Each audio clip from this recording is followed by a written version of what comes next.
اس حصہ میں پڑھا ہے کہ دولہا جب آتا ہے تو پھر بہت سارے لوگ جو پرپیئر نہیں ہیں، جو تیار نہیں ہیں، جو سست ہو چکے ہیں، جو ٹھنڈے پڑ چکے ہیں، وہ تب تیاری کرتے ہیں، تب حالات مختلف ہوتے ہیں۔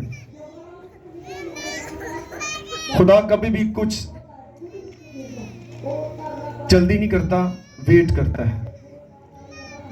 پطرس کے خط میں جب اس کو پڑھتے ہیں تو آپ کو یہ سیکھنے کو ملے گا۔ آئیں اس بات کو دیکھتے ہیں۔ خدا کسی بھی گنہگار کی ہلاکت نہیں چاہتا۔ کیا چاہتا ہے وہ؟ سب کی توبہ تک نوبت پہنچے۔ کتنا چاہتا ہے، لیکن اسی اچھائی نو کچھ بھی نہیں سمجھ دے۔ دوسرا خط اس کا اور اس کی 9ویں آیت سے پڑھتے ہیں، بلکہ 8ویں آیت سے پڑھیں گے۔ غور سے سنیے گا۔ میں چاہوں گا کہ گھر جا کر اس چیپٹر کو ضرور پڑھیے گا۔ یہ بہت ہی آپ کو ان باتوں کے بارے میں بتائے گا جو خدا نے کی ہیں، جو کرنے والا ہے۔ اے عزیزو، یہ اس کا تیسرا باب ہے دوسرے پطرس کا۔ اے عزیزو، یہ خاص بات تم پر پوشیدہ نہ رہے کہ خداوند کے نزدیک ایک دن 1000 برس کے برابر ہے اور 1000 برس ایک دن کے برابر۔ خداوند اپنے وعدوں میں دیر نہیں کرتا جیسی دیر بعض لوگ سمجھتے ہیں، بلکہ تمہارے بارے میں تحمل کرتا ہے، اس لیے کہ کسی کی ہلاکت نہیں چاہتا، بلکہ یہ چاہتا ہے کہ سب کی توبہ تک نوبت پہنچے۔ آمین۔ اگر خدا ابھی تک رکا ہوا ہے تو وہ ہمیں موقع دے رہا ہے کہ ہم توبہ کر لیں۔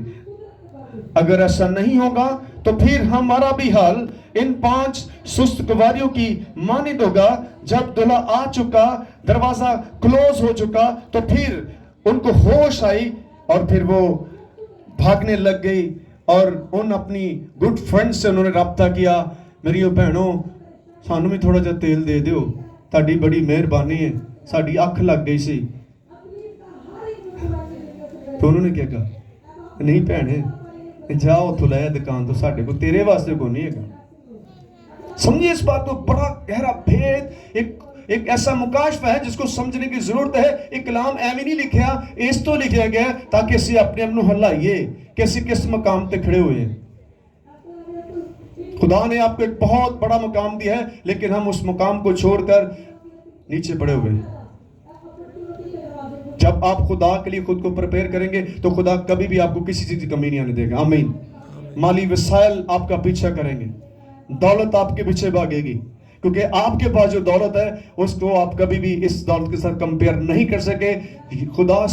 خدا کے پاس وہ سب کچھ ہے جو وہ آپ کو دینا چاہتا ہے۔ اس لیے اس سستی کو ہمیں اپنی زندگیوں سے نکالنا ہوگا۔ یہ اسپرچول لیزینس ہے۔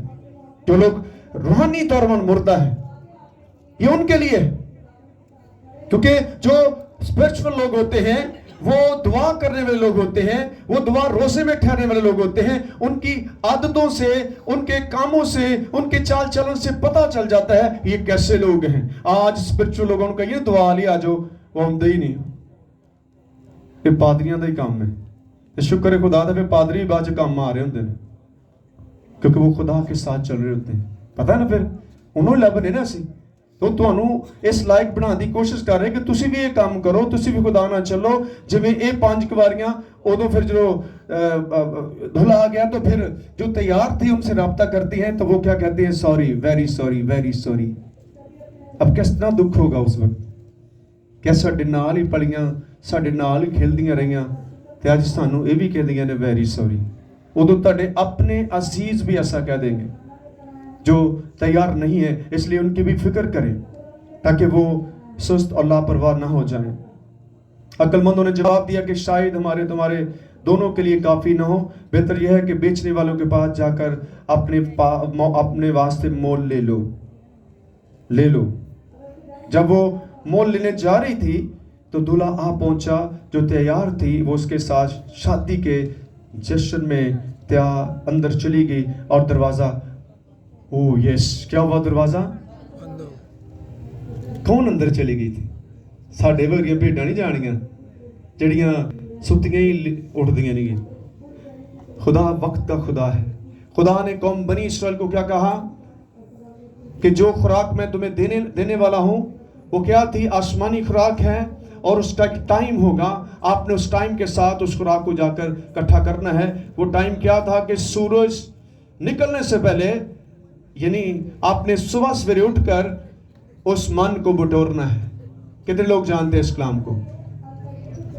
یہ کیوں ہے؟ یہ میرے لیے بھی ہے. تو کیا ہوا؟ وہ جنہوں نے کلام پر عمل کیا، اس پر ایمان رکھا، اس پر بھروسہ رکھا کہ وہ کہنے والا خدا ہے، پادری نہیں ہے. وہ خدا کہہ رہا ہے. آج بھی خدا خادموں کے ذریعے کہہ رہا ہے. اور جنہوں نے اس بات پر یقین کیا، وہ اپنے لیے، اپنے خاندانوں کے لیے وہ روٹی اکٹھی کر کے لے آئے. لیکن جڑے ساڈے بڑے سخت ٹھنڈے سن، انہوں نے گل بیکی میں آیا ہے.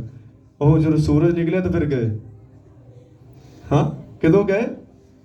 یعنی خدا کی نافرمانی کر کے تسی جدو مرضی چلے جائے تو کوئی گل ہی نہ ہوگی. جڑا ٹائم وہ دیتا ہے وہ آپ کو اس پر آنا ہوگا. تو جب وہ گئے تو کچھ بھی انہیں نہیں ملا. تو اس لیے میرے عزیزو، اس بات کو سمجھیں، اس بات کو جانیں. چرچ آپ کو پرپیئر کرتا ہے فار کنگڈم آف گاڈ کے لیے. کتنے لوگ خدا کی بادشاہ میں جانا چاہتے ہیں؟ پھر کتنا پتہ لگے تو تیار ہو؟ ہاں جب تیل ہی نہیں ہونا تڑی کپیاں چاہیے تو پھر کوئی تیاری دوری نہیں ہوگی. یعنی جب تک آپ کے پاس خدا کا کلام نہیں، کیونکہ خدا کا کلام آپ کو بیدار کرتا ہے، آپ کے اندر سے ٹھنڈے پن کو دور کرتا ہے. لیکن اگر کلام نہیں ہے تو آپ کے جو چراغ ہیں، آپ کی مشلیں جو ہیں وہ بجھی ہوئی ہیں. ان کو جلانے کے لیے آپ کو خدا کے ساتھ کنیکٹ ہونا پڑے گا. اندر چلے گئی اور دروازہ بند ہو گیا. دروازہ کیا ہو گیا جی؟ بند ہو گیا. آپ کو پتا ہے جب نوح کی ساری فیملی جو ہے وہ کشتی میں انٹر ہو گئی تو دروازہ کلوز ہو گیا. کتنے لوگ جانتے ہیں دروازہ بند ہو گیا؟ یہ دروازے باہروں نہیں بند ہوندے، اندروں ہی بند ہوندے. یہ تو باہر ہوندے تسی کھول کے بڑھ جاؤ گے اندر. ایسے ہی نا، وہ دی کنڈی خدا نے اندر رکھی ہوندی تے آپ وہ بند کرتا ہے، پھر کوئی کھول نہیں سکتا. انہیں خود کیا، کوئی میرے کھولے ہوئے کو کھول نہیں سکتا اور میرے بند کے ہوئے کو کوئی بند نہیں کر سکتا. کیا کہتے ہیں؟ بند نہیں کر سکتا. یس، میں نے کہا پتہ نہیں جاگ دے بھی کہ نہیں.